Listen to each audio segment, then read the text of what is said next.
Right, well, welcome, good evening, and welcome to another Fresh Thinking at Fitz. For those of you who don't know me, I'm Rod Cantrill. I'm the new Bursar, and I succeeded Andrew Powell in October last year. So it's great to see a lot of new faces and also a few familiar faces as well, who I've met over the last few months. So it's a pleasure for me to chair tonight's topic, which is making plastics fantastic again. And we're really fortunate to have two colleagues from the fellowship who are experts in this field. Firstly, Dr. John Cullen, who's a university lecturer in energy, transport and urban infrastructure. And then Professor James Elliott, who's Professor of Macromolecular Materials Science. And very simply, their task this evening is to convince us that plastics can be rehabilitated. So I'm looking forward to them convincing us on that. Now, I'm sure you're going to have a lot of questions. And what I would like to ask is, if you have any questions during the presentation, just add them to the chat function, or we also have Slido as well, where you can add questions. And I'm sure both of my colleagues will be very happy to take those questions after their presentations. So without more of ado, I will hand over to John to start the presentations. John. Thank you, Rod. Welcome everyone to this talk. I see a few familiar faces out there, so sit back and enjoy. I'm going to share some slides with you, and we'll go through and look at this topic of plastics, which we've been working on. My journey with plastics actually started about 6 years ago now, when we got a PhD sponsored by BP to look at petrochemicals and the mapping of petrochemicals across the world. This is my group that I run, which is called the Resource Efficiency Collective. So that's at Cambridge in the engineering department. We aim to deliver the future energy and material services that people want, the things that people need.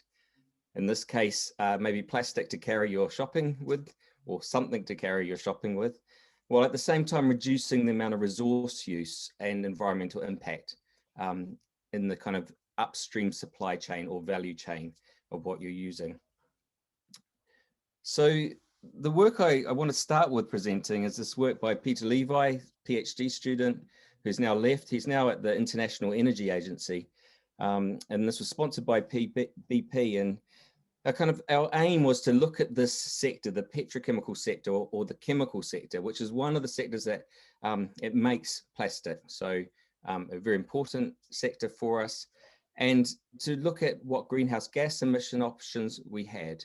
And essentially this sector, called the petrochemical sector, takes fuels, usually fossil fuels, and converts them into the types of products like fertilizers, plastics, solvents, fibers, etc., that we make a lot of use. And the sector is quite new compared to, say, other sectors like steel. It really came about after the Second World War in the 50s and 60s. There was a lot of growth in this space. So here's a little chart of this global annual plastic production from 1950. You can see hardly any plastic production there. You know, there was some Bakelite earlier back in the early part of the century, but it was really only in the 50s and 60s we started making plastics at some scale. And this is up to 2015. You see a big chunk of that is related to packaging, but we also have building construction and transport and textiles and other materials there. If we look at projections going forward into the future, we start to see that, again, this is global projections. We've got the historical there from 1980 to 2010. This is work by the International Energy Agency. And projecting forward, we're roughly doubling our demand of plastics going forward. And this time we've broken it down not by sector, but by different plastics. And you'll see some of these symbols that will come through: PET, PVC, HDPE. They're just the symbols that you would see on your recycling of your plastics. Those little symbols of 1, 2, 3, 4 relate to these different types of plastics. So what's interesting with petrochemicals, and particularly with plastics, is we use oil for two separate reasons, or these fossil fuel feedstocks. One is the oil at the top, which is used to provide heat and steam and electricity so energy to the process. That's to convert what you get out of the ground as oil through to something that looks like plastic. But also the oil or the feedstock, fossil fuels feedstock, is actually the plastic itself. So it is the material that we're using. And it's quite important to remember that we put in more oil into the feedstock, the actual product, than we do into the process energy. And of course, if we don't burn the product at the end of life, that doesn't create any emissions. So the large part of oil that we put into plastic doesn't actually create emissions. What creates emissions is to do with the process energy and inputs. So that's important just to realize when we're thinking about plastics. And these feedstocks are often overlooked. What we've done is we've got better at reducing the amount of heat and energy and steam that we need to put in to make plastics over the years. That's the kind of the black line here. The share of the feedstocks has gone up, so the share of the process energy has been going down. So we've done quite a good job at reducing process energy, but the other problem is our demand in total for these plastics is just huge. And so even though we're doing a better job at producing them with less energy, less carbon emissions, we're still increasing overall the amount of plastic that we're putting into society. So one of the key things here is to think about where we could reduce our emissions across the whole value chain of these plastics. So not just in making the plastics where emissions are released, but in using plastics and also disposing of them. We need to understand emissions right across this whole value chain and where we might change things. For instance, we might work on making, the factory, the industrial plant where we make our plastic bottles, our Coke bottles. We might work on making that process more efficient, which would use less energy and create less emissions. We might work on decarbonizing that with maybe CCS or hydrogen or some of these technologies you might heard of.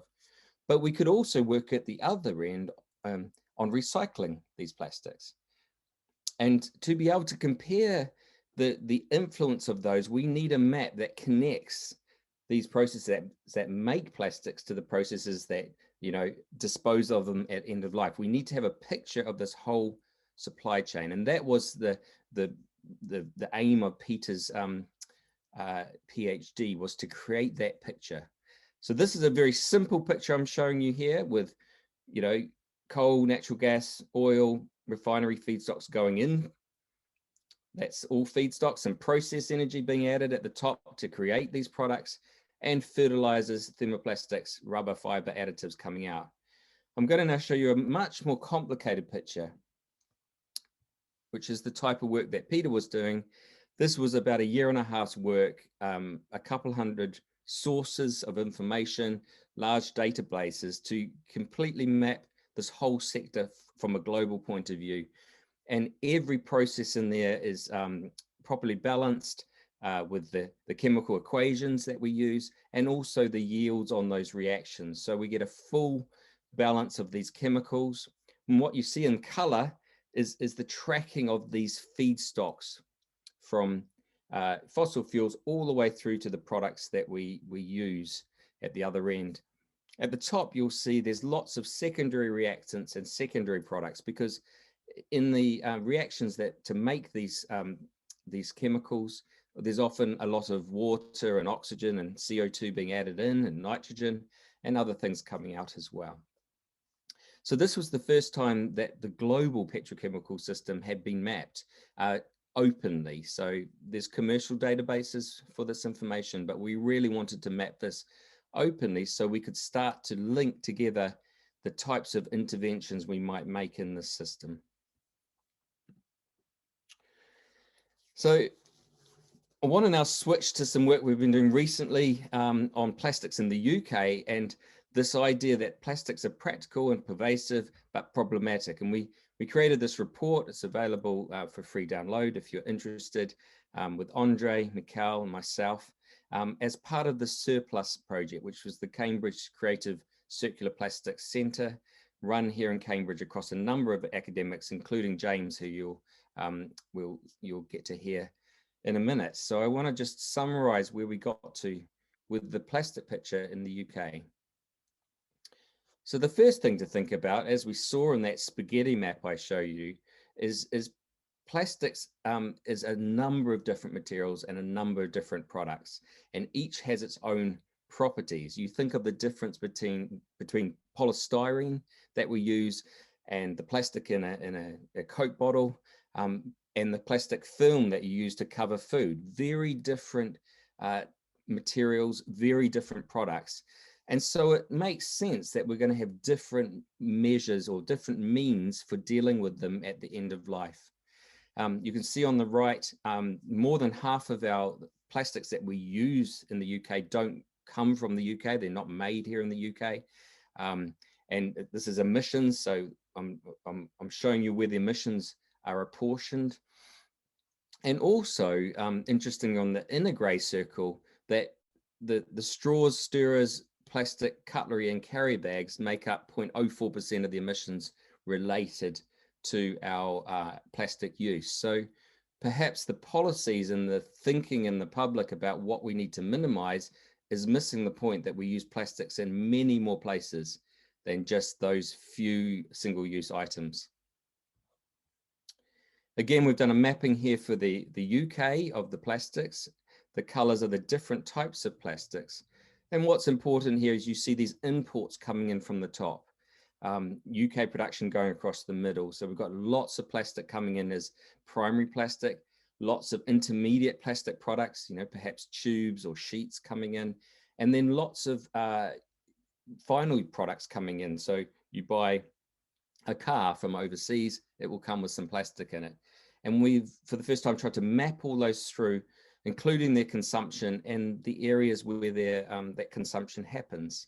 So a lot in packaging, but also automotive, construction, textiles are quite important. So we can start to think about where we might tweak these maps to make them more efficient, or to use less plastic, or to, you know, have less carbon emissions or waste in our waterways. If we look at the end of life for the UK, what's interesting is after, you know, many decades of promoting recycling, we're still not very good at recycling.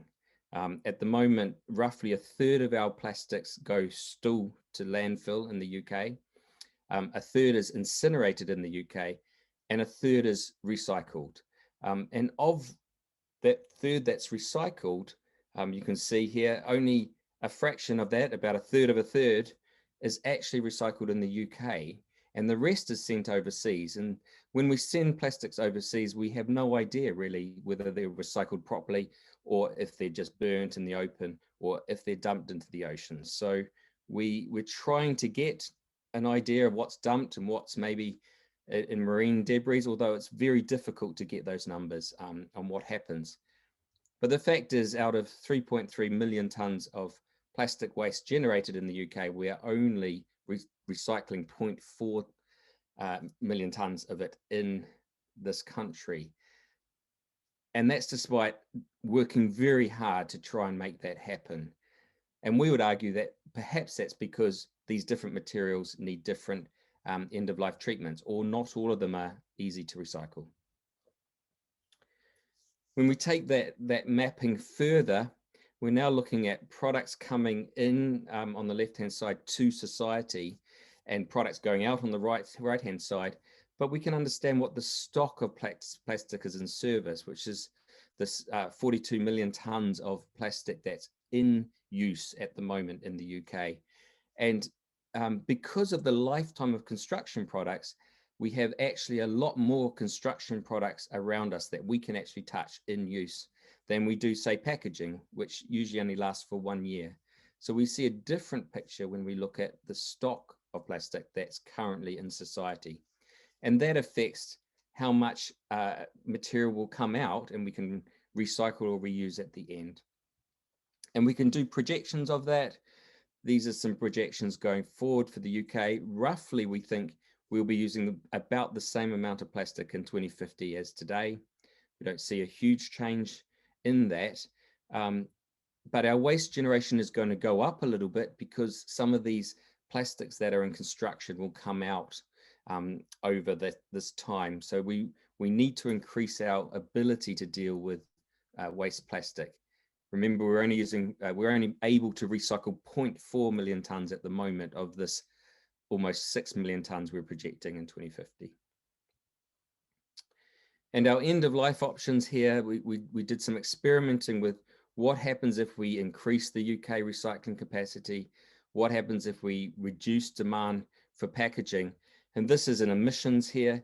It doesn't make a lot of difference to our emissions because we still need to produce these plastics in the first place. And that leads us to solutions such as what James is going to talk about, bioproduction of plastics, because we want to avoid these emissions of production using fossil fuels for heat.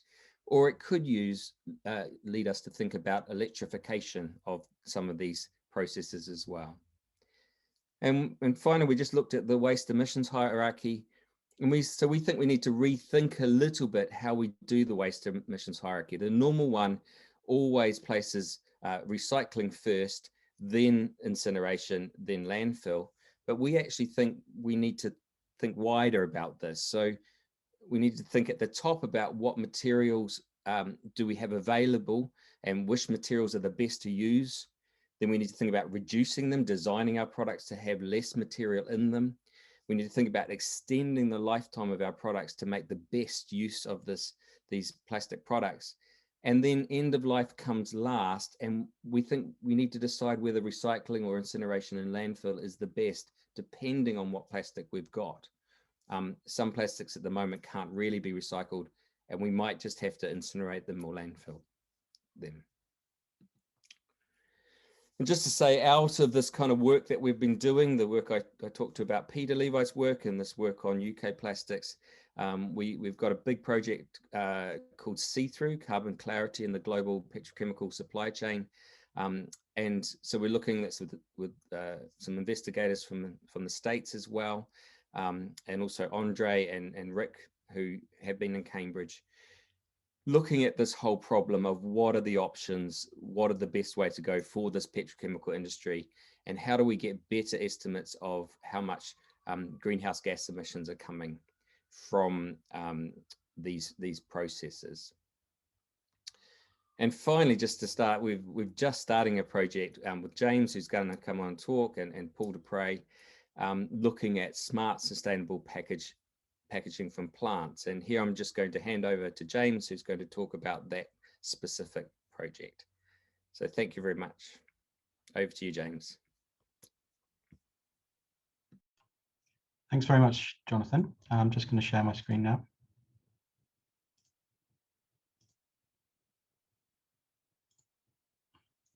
Hopefully you can all see the presentation. Right, so my name's James Elliott. I'm a material scientist, and I'm going to tell you about our project, which is making packaging from sustainable sources. My background is in synthetic polymers, and I've been very pleased to take part in this project because plastics are something I've been passionate about for a long time in my life. John's talked very eloquently about things like circular economy for plastics, and I'm not an economist, so this is my idea for a circular economy of plastics. Although it's not scientifically correct, I think it encapsulates roughly the kind of thing that we're trying to do. And apologies to the unknown person who produced this on Twitter, but I do like showing that image. So actually, as Jonathan said, we're not so much focused on recycling here, but developing materials which are sustainable in origin and also biocompostable, and dealing with this problem of plastic waste that I'll describe in more detail later. So we're calling it here smart sustainable plastic packaging from plants. Why packaging? Well, as John said, about a third of the plastics in use at the moment are related to packaging applications. We need to work out a way to let less of those go into landfill, and also find ways of making those from things which are not fossil based. So I'm pleased to be working with both Jonathan and also my colleague Paul Dupree, who's in the audience. I think he's a plant biochemist who's helping us develop the raw materials for these plastics, which we're making from plants, from a polymer called cellulose, which I'll describe in more detail. And then in my lab, we're going to take those materials and make them into films for things like food packaging and disposable cutlery and other types of disposable uses for polymers at the moment. And then Jonathan's going to be helping us to look at how those systems are related to the kind of metrics that he described for circularity and avoiding some of the problems with carbon emissions that we talked about before. And we're pleased to be working with the National Institute of Agricultural Botany. Many of you will know this is located very near to Cambridge, so they're going to be helping us grow up some of the plants that we're making our materials from. And also we're working very closely with RECAP, the Cambridgeshire and Peterborough Recycling Association, who will be helping us develop the materials so that they can actually be recycled and pushed to the right disposal area in practice. We also have a couple of companies involved, PepsiCo, who are most probably well known for their drinks, but they also make a lot of snack foods, and as a result use a lot of plastic packaging there. And Beko, who make consumer goods, who are also based in Cambridge, but they use a lot of plastic packaging for their white goods. So what are the impacts of our project, which we call Supplant for short? Well, we're making biocompostable materials. So our main aim here is to reduce plastic pollution. And I'm sure you've all seen the pictures in the Blue Planet program and so on about problems with marine plastic waste. This is a problem worldwide, but also there can be problems with the urban plastic waste in countries with less well-developed recycling and collection infrastructures. Our materials are going to be derived from natural feedstocks, so essentially they're carbon neutral. The carbon that we're using to make the polymers is already present in the biosphere, and if it's disposed of correctly, then this should just go straight back into the biosphere when they're decomposed.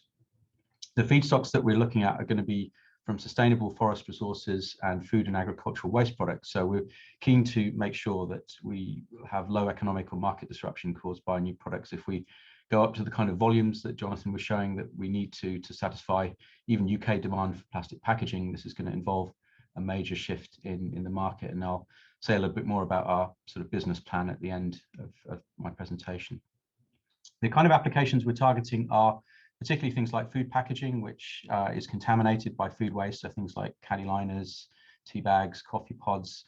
These things are traditionally difficult to recycle because you have to separate out the polymer from the food waste and make sure that it goes into the right bin. And this is generally something not something that consumers are good at. And the recyclers, it's expensive and time consuming to do this in the recycling systems. We're also looking at closed loop situations, things like disposable cutlery and palleting, where we have these products going around in a closed system. So before I describe how we're going to do that, let me just drill down a little bit more into plastics as a whole, as a material. Being a material scientist, I'd like to establish that as the fundamentals. I'm sure you all remember from school that plastics are polymers, which means they're made up of many of these small molecules joined together. And if we keep joining them all together, then we end up with a long chain molecule, which in this case, I'm showing one which is about 800 repeating units of these ethylene molecules. And in fact, this is only about a fifth or maybe a tenth of the size of a real molecule. If you were looking at it on an atomic level, the chain would actually be even longer than this. So what we generally mean when we talk about plastics as materials that can be molded, in other words, plastically deformed. And it's worth saying that not all polymers are plastics. So things like, for example, proteins or DNA, they're also polymers, but we don't typically regard them as plastics. And many of the biomaterials that we have are not easily processable. So that's one of the things that we're going to focus on here is how can we take polymeric materials that are not easily processable and make them truly plastic.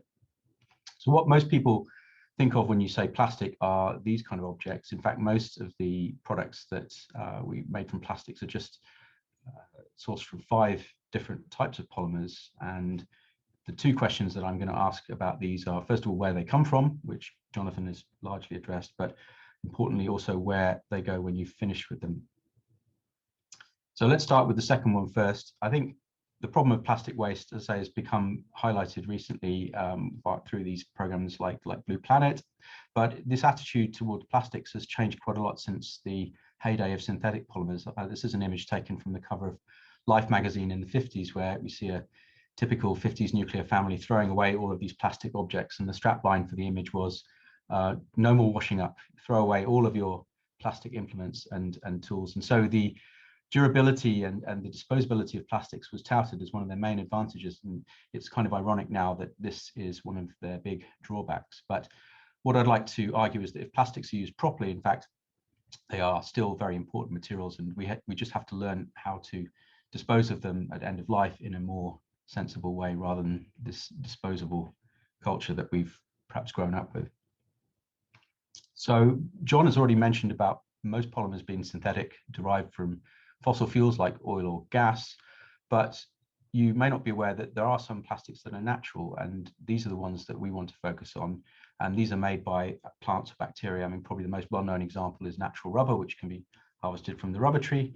But the one that we're focusing on is cellulose, which is the main structural ingredient in plants. So cellulose is a polymer made up of sugars, and believe it or not, if you join those together, they make an incredibly strong crystal, which I'm showing here on the left.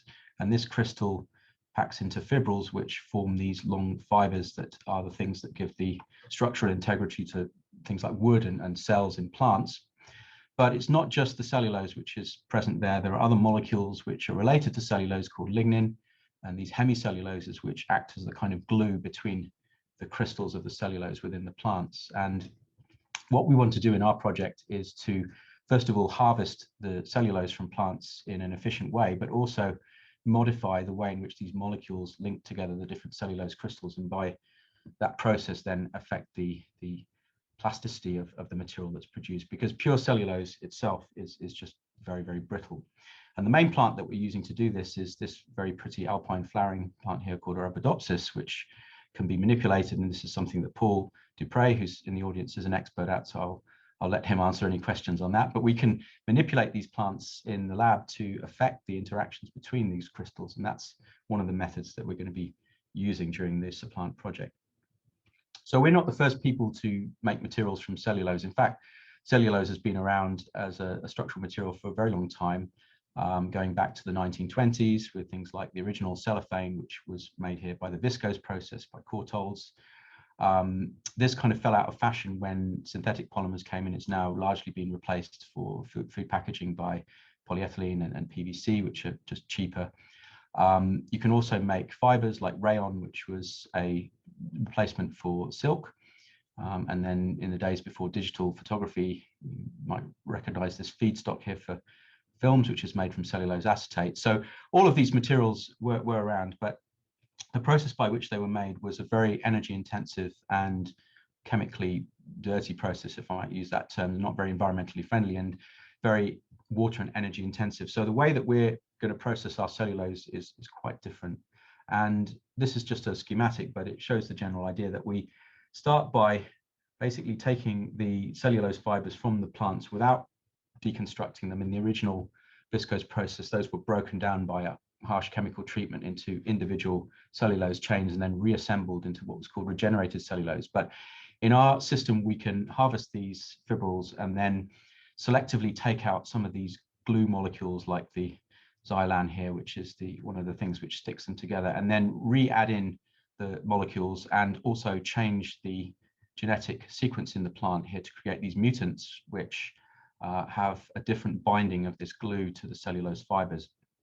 So by changing the binding between the glue and the fibers, we can end up with a material here which is stretchable like a normal thermoplastic polymer that can be extruded into a film or made into a fiber or something like that. And this can all be done with relatively low input of energy and in water-based solids. So none of the problems that the old viscose process had.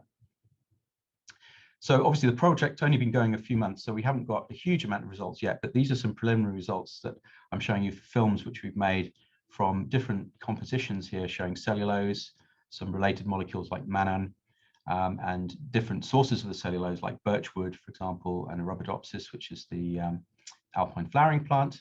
And then we're mixing them together with other chemicals. Pectin is a particularly good one, which those of you who make jam might be familiar with. This is a gelling agent, which is a waste product from citrus fruit, but it's very good at sticking together the cellulose crystals, which you could see here in the electron micrograph. These are then covered with this layer of pectin, which sticks them together into a coherent film. So right now, these films, as you can see, are not particularly transparent, so they will look a bit opaque compared to the perfectly transparent films which are currently on food packaging, but hopefully we can optimize that by reducing the size of these crystals. So one important property of the films is that they have to be strong, and this we've been testing in our lab by just cutting out pieces. You can probably see here that we've cut out little sections from these films, and then we put them in a clamp and just basically pull on them and try and measure the strength and the stiffness of the films. And what's really interesting is that pure cellulose on its own is relatively stiff, so it resists the elastic force quite well, but it's not very strong. It's quite brittle, and so at a certain critical force it will just snap, and this is not very desirable for a film, especially if you want to have something that's flexible. So by adding in these other ingredients and by changing the sequence of the genetics in the plant, we can modify and get these materials which are a lot stronger. And these curves here are showing the stress, actually this should say specific stress on the y-axis, and this is the strain, which is the amount that we extend it on the x-axis, and the specific strength here, which is the strength per unit weight of these films, is comparable to a material like carbon fiber, which is a very high performance material used in composites. So from the strength point of view, our films look very good indeed. And this is a typical way that material scientists compare various different types of materials. This is Ashby map, as it's called, discovered by Mike Ashby in Cambridge. And here I'm plotting not just the specific strength, but also the stiffness of the material. And this is a whole range of different biological type of materials with a couple of synthetic ones, Kevlar and carbon fiber, which are high performance polymer and carbon fibers respectively. And if you look at where the cellulose and the related material chitin fall, they're actually in the same envelope here as these engineering fibers, which is really very good. So from a point of view of strength and stiffness, we are already quite far advanced.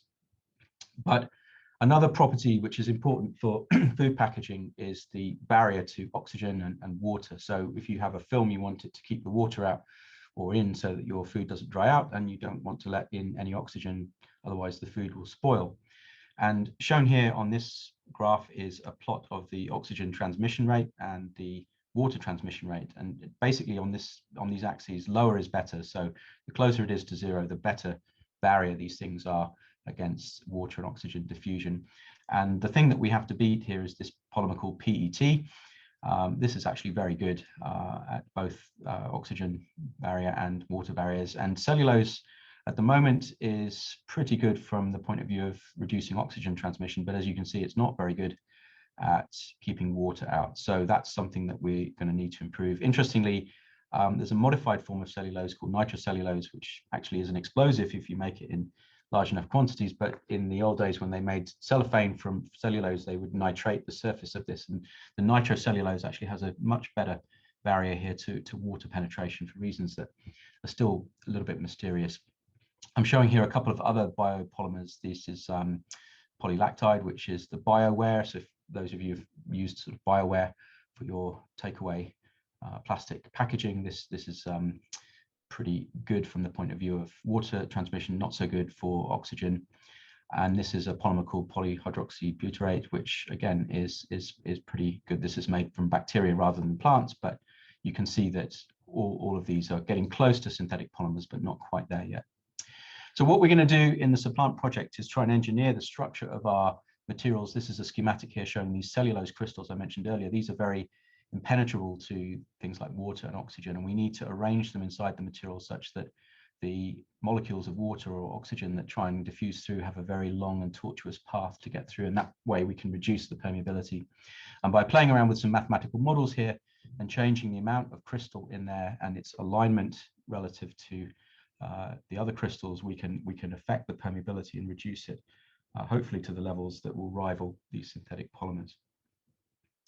So let me just wrap up now with a quick business plan. I know the Bursar is kindly being the master of ceremonies here, so I want to explain how we're going to make money out of this eventually and deliver some real impact. And I want to emphasize, although I've concentrated on the science today, this is really something that we want to see coming out of the lab in the next 5 years. So our current project is started in November, and we're working with Paul's lab to make some plastics from Arabidopsis on the gram scale in the lab. So these will be fairly small quantities of material. And then we're going to scale up with the help of NIAB. We're going to transfer that into plants called brassicas, which are similar to the Arabidopsis. And using that, we'll be growing the plants up on the fields just over the other side of the A14. And then we'll be able to produce materials on hopefully a kilogram scale by the middle of the project. And then as we reach the end of the project towards 2023, we'll start to begin some licensing discussions and follow-up funding. And we hope to launch the product by 2025, scaling up to about 10 kilotons per annum is the aim, using low-grade conifer timber in the UK. And these are some companies that we might be talking to help us deliver that. And then looking beyond the project to 2025, we will try and scale up again to about 100 kilotons per annum between 2025 and 2028 by a combination of licensing and follow-on funding. So at the moment, this is dependent on getting a successful launch at the end of this project, but we're in conversations with Stora Enso, who are a major Scandinavian supplier of wood, which would enable us to deliver this kind of volume. So we're still probably a factor of 10 off the 2.2 megatons for the plastic packaging that John mentioned in his talk, but we're hoping to get within at least a reasonable factor of that amount by a horizon, which is not too distant in the future. So let me just summarize then to give you some take-home messages. So plant is about making biocompostable plastics from natural feedstocks. It's a biocompostable material, so we're going to try and reduce plastic pollution. The feedstocks are natural, so it's essentially a carbon neutral process, and we're going to focus on minimizing economic and market disruption by growing up those feedstocks. And hopefully this will replace a lot of the food packaging which is disposed of at the moment into landfill and in closed loop systems. So we're very happy to answer questions on that. And if you have further interest, please do visit our website for the Cambridge Circular Plastics Centre. There's a mailing list there that you can sign up to receive further info. Thank you very much. That's great. Thanks, James, and thanks, John, as well, for really interesting presentation. So we have some questions already. Just to remind people, if you have any burning questions, do add them to the chat or Slido. And we'll start with a question from Tom Charlton. Tom, if you're there, if you'd like to ask your question. Yes, I'm an investor in the recycling industry with a shareholding in Biffa, who you may know have almost just about now commissioned a plastic bottle recycling facility in Seaham in County Durham. And Biffa are one of the great critics of compostable plastics because they contaminate their recycling waste streams. And I just wondered what the answer is. Yeah, I'm happy to speak a little bit to that. I think when we started looking at the numbers, we were surprised at how little plastic was being recycled in the UK. So it's about 10–11% of the plastic we produce. And so clearly we need different solutions for different types of plastics. And so I completely support the plastic recycling going on in the UK, but with 90% other plastic, for whatever reason, not being recycled in the UK, I think there's plenty of room for other routes and methods. And of course, that means separating or somehow finding ways to keep those two separate. But it's not clear to me that, when we do the environmental analysis, that recycling's, a whole lot better than bioplastics would be. So just because we've got an existing solution that's kind of growing out of recycling from the 1950s and the petrochemical industry doesn't mean it's necessarily the best solution long term. So my opinion is we need lots of different ways of dealing with these different products made from different materials to be able to move forward, really, to have more circularity, more and less carbon emissions and less plastic waste. I would support that. I think plastic bottles are a particular case where there's a very good solution based on recycling a PET, which can recover 90% of the material, and that's definitely what you should use. But the applications we're targeting are much more difficult to recycle because of the fact that they're contaminated, and often there's multi-layer structures in the packaging as well, which make it very difficult to recover the polymer. So I'd say our approach is complementary to what you just described. Okay, thank you. Another question, which countries do really well at recycling and why are they good at it? So if we look at plastic recycling, so firstly, you know, the numbers I presented today were for all plastics, but the statistics are mainly around plastic packaging. So in the European Union, the average is around 40%, and UK is around 40% recycling for its plastic packaging. Remember, that number includes the material we send overseas for recycling, but it's not always recycled. The best countries are up around 70%, and they drive that through regulation. It's usually not commercially viable to do it at scale, so it has to be driven through collection schemes or deposit schemes to get up to those levels. Of course, you can never get to 100%. If you've done some basic economics, you know that the last 1% is going to cost you a huge amount of money per plastic, because it'll be the tiny bits of plastic that scrape off, I don't know, the wheels of my child's scooter, for instance, which are going to be very difficult to capture. Okay. This next question, I don't know if Paul Dupree, who I think, Paul, you're a Fitz alumnus, so keeping it in the Fitz family, which is fantastic. I don't know if Paul would like to answer this question, if that's okay. What considerations were made before choosing the plant to extract cellulose from? Oh, yes. Yes, I am a Fitz alumnus a few years ago. It was fun. Still connected. So what considerations? Well, several considerations are important here, I think, because in the end, we want this to be scalable. We want to have a feedstock that can produce large quantities of the product. Otherwise, we won't make a big impact. So you might have seen in James's plans, one possibility is to think about softwoods, which are used for paper, for example, at the moment, because there are large amounts of this potentially available in Northern Europe. But we're starting from a different place. We're starting with experimental materials that we know and work with at the moment.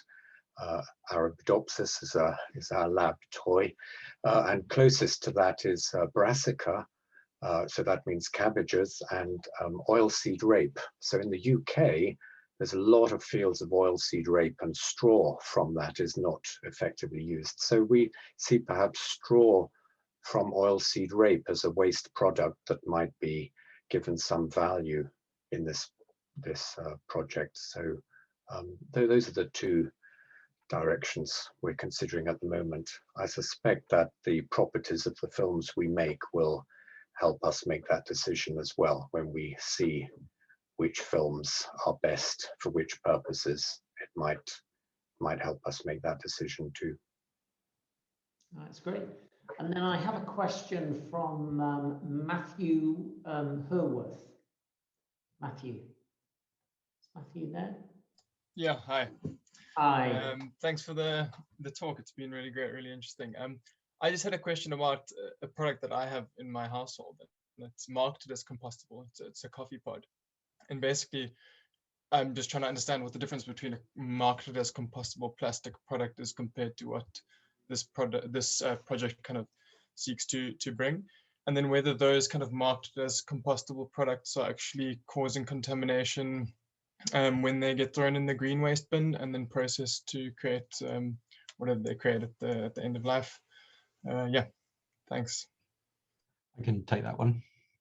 So yes, there are many products already around, like the ones that you mentioned. Most probably it will be made from PLA, which is polymer that can be composted under the right conditions. The key word there is under the right conditions. So if you throw it in your garden compost heap, it's probably not going to decompose very rapidly, but under certain high temperature, high humidity environments, it will decompose relatively rapidly. And Cambridge is quite lucky actually that we have a recycling facility that can cope with mixed PLA and cellulose and other types of materials and food waste. Not all authorities have that kind of equipment, and certainly it's not clear whether it would be widely available at this stage in the process. But I think the main issue with contamination is whether or not it goes into the blue bin or the green bin. So at least in our area, the blue bin is where the synthetic polymers should go. But it's very important that the combustible polymers do not go in there for reasons that Tom mentioned earlier, because that would really cause a big problem, especially PLA and PET. They have very similar chemical signatures. So a lot of online tools for sorting at recycling centres can't tell the difference between them. So that's quite important. So our materials would be most likely more easy to compost than PLA. I think their rate of degradation is similar to paper. So if you imagine how long it takes for a piece of paper to degrade in the environment, that's roughly how long our films will take, and that can be sped up if they're put into an industrial composter, which we hope would happen. But clearly consumers need to be given a clear message. You know, at the moment it would be a bit confused because they think plastics go in the blue bin, but already we're seeing that there are some sort of bioplastics coming through. For example, I think the Alumni magazine comes in a bioplastic wrapper, and it has information on there, you know, put this in the green bin, I think. So we just have to get that message really clearly out to consumers, and you know, there will be some issues with kind of making sure people are correctly informed about the way to dispose of these materials properly. I hope that answered your question.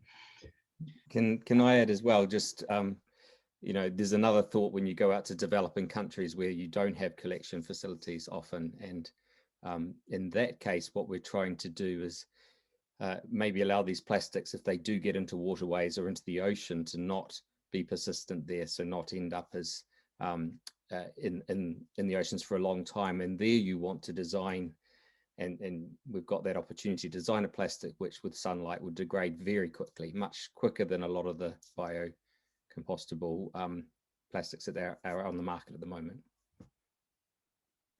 So there's a quick question here. Isn't it just cheaper to send plastics overseas to be recycled? And at what point is there kind of a tipping balance between the cost, i.e. climate damage and so forth, and the benefit of actually recycling it in the UK?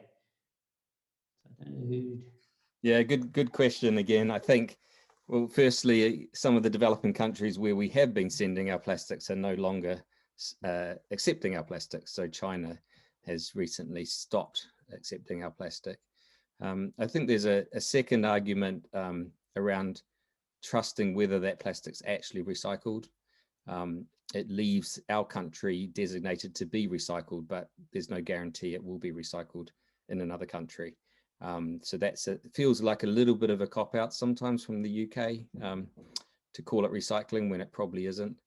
And the third is, if you're thinking about resource and circularity of resource, you know, for every 100 bits of plastic we come in, we're only recycling 10% in our country. So 90% is leaving our country in a once through fashion, if you like. And I think, you know, if you want to be more circular, more independent as a country, whatever, then getting loops around on that plastic's very important. So the next question, which is one which is very topical, I think, because, you know, I certainly ask it in relation to milk bottles, glass or plastic. So Robin has a question around glass. Robin Bell?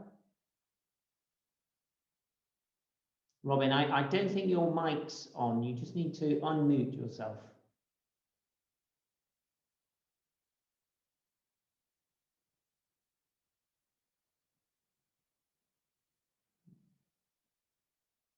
No? Yes. How's that? How's that? Excellent. Great. Away with your question. Sorry, the question I was going to ask, it's much more general. I'm not a chemist, so I found a lot of what was said was interesting, and particularly the diagrams. Anyway, the point I was going to make was that for many years, definitely up until the last war, glass was a principal material, glass bottles, glass containers. And if you look back in the archives, you'll find that there were glass bottles sunk in ships in the Mediterranean in Roman times. Now, I don't know what the global market is for glass bottles, because companies like Rousing have replaced them with Tetra Pak over the years. But surely a bottle which is recyclable, it can be cleaned. I mean, I can remember as a boy, the milkman dropping 4 pints of milk at the door. You'd wash them out and give them back to the dairy. The dairy would then sterilize them and fill them with milk the following day. I know down in the Scilly Isles, they have a glass crusher, and they crush all the broken bottles and they mix it with cement to surface the very few roads that they have on the Scilly Isles. So I just wonder, has glass been totally discounted as a material? I mean, it probably takes a lot of energy to produce a glass bottle, but once you've got it, it lasts a damn long time. James, you want to answer that one? Well, my take on this, I'm getting a lot of feedback. I don't know much about the economics of glass production, but one thing that strikes me as being relevant is the weight of the glass. So I would imagine the main reason that they've replaced the bottles is because they're doing a lot of shipping and transport, and the extra weight of the glass would be a big disadvantage there. Also, I mean, if of course, if the bottles are looked after well, they will last a long time. But as we know, I mean, they don't always survive. And so I wonder how much glass is actually lost, you know, and of course that can be recycled if captured correctly, but how much of that energy cost to melt it down and reprocess it is a factor when you think about the overall production.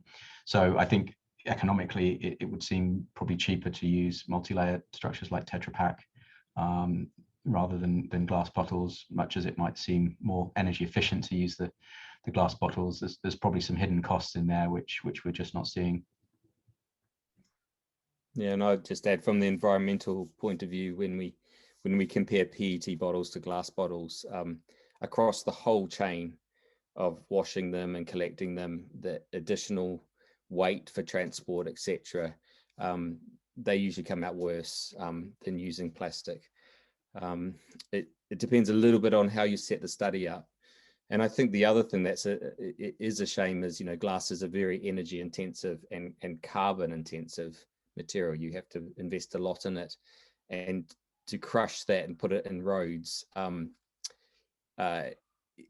which we call recycling again in the UK, is downcycling. It's not a good use. Once it's in the road, it can't be really recycled again. And also, you know, it's to replace aggregate in the road, and aggregate's a very low carbon material with a very high carbon material. So I'm not sure that is a solution long term, just to put it into our roads. So I think we've got time for two last questions. We have a question from Bill. Is it Bill Yost? Is Bill there? Hi, yes. Hey, Bill. Hi. Yeah, so there's another Cambridge there's a Cambridge startup called ZAMPLA, which is making plastics from peas. And it looks like they're focusing on similar applications. I just wondered if you were aware of them and what the difference might be between their approach and yours. So, Paul, do you want to take this one? yes, so yes, we're aware of them. They seem to be on a very good path. They use pea protein, and so that has quite different properties to the polysaccharides, the sugars that we're using.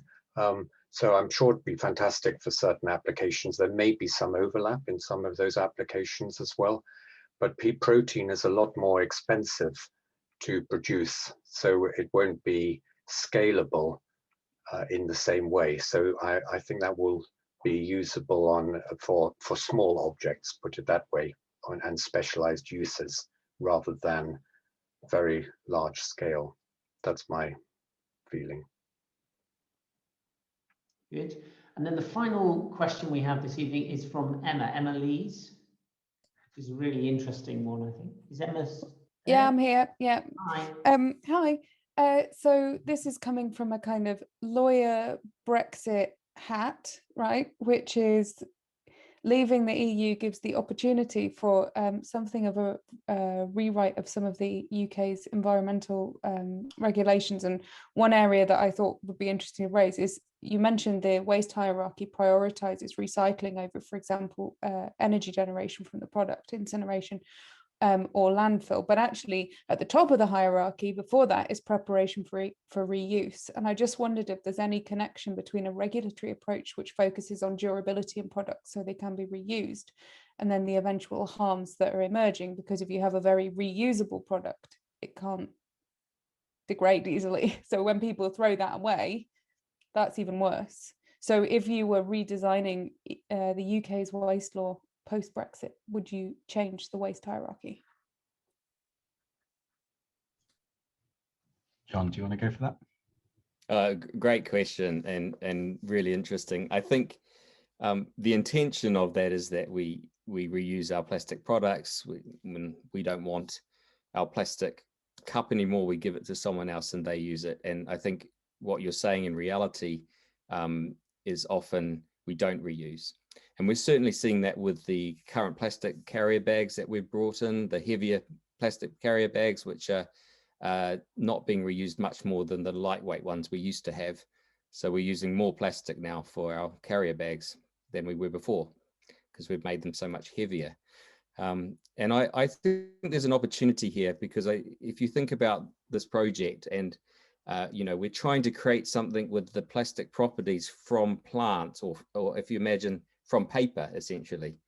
At one end, you've got paper, which degrades much quicker, and we might be able to create a product that degrades even quicker than that, which would not persist in the ocean for a very long time. And one of our problems with plastics, conventional plastics, is you stick them in the ocean and they last for a very, very long time. So I think there's this opportunity to maybe design and play with these properties and play with the way we prepare these plastics to get to tailor something that actually operates better. Either it's more biodegradable or it lasts forever and we keep using it forever. They're the two options for me. So that's why it's important to understand how we're using plastics, because where we're using plastics in long-lasting things, we need long-lasting products, and when we're using them once, we need very short-lasting, maybe compostable plastics. James, do you want to add something? No, I mean, I don't have a legal perspective on this, but I mean, it's an interesting question. I've often thought, if we were designing polymers from scratch, we probably wouldn't do it in the way that we've done before. We'd probably be thinking more about how to disassemble them than assemble them. Naturally, we kind of want to go normally one way. But yeah, I mean, reuse sounds great. It's not always as practical as we might think. I mean, the current pandemic situation has highlighted, sometimes we do need disposable products, and the logistics of kind of dealing with things that have to be reused amongst a large collection of people, might be challenging in normal times, but especially at the moment, the plastics have come to the rescue with masks and, syringes and things like that. So actually, disposability is probably not as bad as people think it is, as long as you do that disposal in the right way. Great. Look, we've run out of time, unfortunately, so I'm sure you'll all join me in thanking John, James, and also Paul for joining. So we have all the collaborators together, which is fantastic. A really interesting subject, and one that is really topical as we talk about how we meet the climate change and the challenges of the world's resources and so forth. Now, I'm told by Nicola I have to plug next week's talk as well, and that's on NHS during COVID. It's at a slightly different time. It's at 5 o'clock rather than the slightly later time, and that's so we can accommodate one of our colleagues who's an ICU consultant doctor. So 5 o'clock next week, NHS during COVID. And once again, many thanks to John, James, and Paul for a fascinating talk. Thanks a lot, everyone.